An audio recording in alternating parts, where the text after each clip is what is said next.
एका खेड्यागावातील माणूस आणि आजार खूप मोठा, ज्यामध्ये त्यांचे लिव्हर आणि किडनी दोन्हीही निकामी झाले होते. आयसीयू मध्ये होते. गॅलेन्सिक का काहीतरी मध्ये करायला. अशा परिस्थितीमध्ये मोठ्या हायर सेंटरमध्ये त्यांना दाखल करण्यात आले.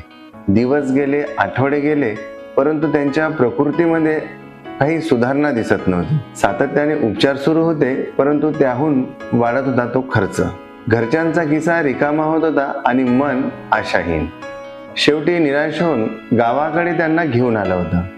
कारण तर मोठ्या शहरातील उपचार त्यांना काही परवडत नसे.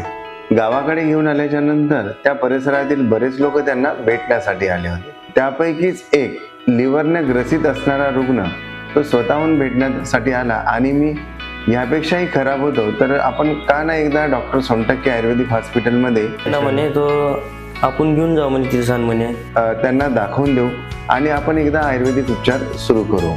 आणि एक नवीन आशा घेऊन ते डॉक्टर सोनटक्के आयुर्वेदिक हॉस्पिटल येथे दाखल झाले.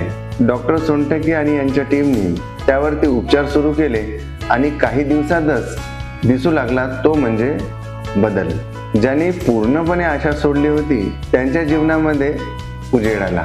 आज तो स्वतः रुग्ण आणि त्याचा मुलगा 4 तासाचा प्रवास करून फक्त एकच गोष्ट सांगण्यासाठी आला, डॉक्टर साहेब, तुम्ही इमर्जन्सी कंडिशनमध्ये जे तुम्ही आयुर्वेदिक उपचार देऊन आम्हाला बरं केलं, त्याच्यामुळे आज मी जिवंत आहे.